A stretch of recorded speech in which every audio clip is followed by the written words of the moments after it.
What's happening, guys? So today, heavier weight on my back.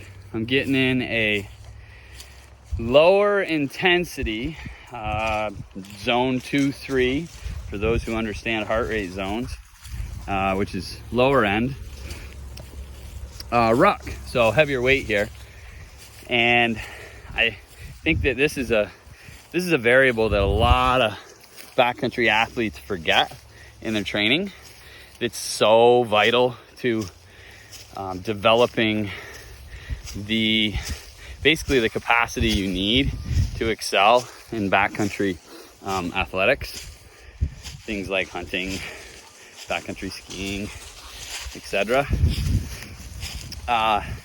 It's mostly because it's hard and boring, and just like people are too much of a rush to like get into that slow, steady kind of pace where you're just like slow cooking.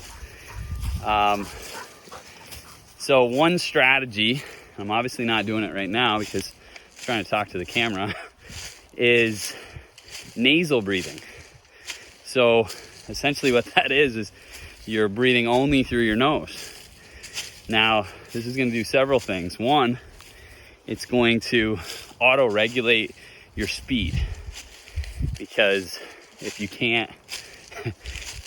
restrict your breathing, you can't get as much oxygen, and you're gonna fucking slow down. And in doing that, you're gonna put yourself in more of the zone 2, zone 3 sort of intensity, and that's vital. Like, you have to build that aerobic foundation, which is essentially what that is, right? Where we have enough oxygen to supply the demand, okay? And we're not exceeding that. Whereas when you're in higher intensity training situations, effectively you can't sustain the activity because you can't provide enough oxygen to buffer the rising levels of blood lactate. And all that stuff means is that you hit the wall. So that's upper threshold.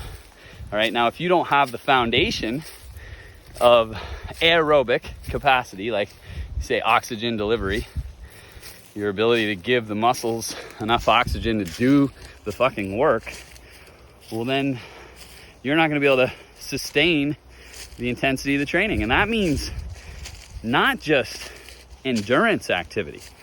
You know, I see this with, our football players or soccer or lacrosse, all different types of athletes that we work with that are more of like your speed power type of sport. Baseball players, etc., where people are like, well, they don't need slow and steady. Their sport is more powerful, quick, explosive. That's the way they should be training, and that's true. But if they lack the platform, right, the delivery system to supply oxygen, because last time I checked, any sport requires respiration.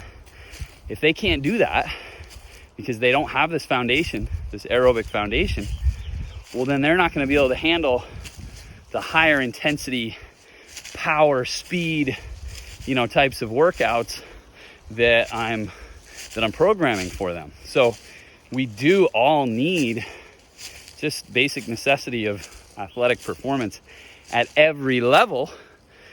You really need this slow and steady. And I will say, it's really fucking challenging when the black flies and the mosquitoes are fucking eating me alive. That'll speed you up. But anyways, guys, get in those slow and steady.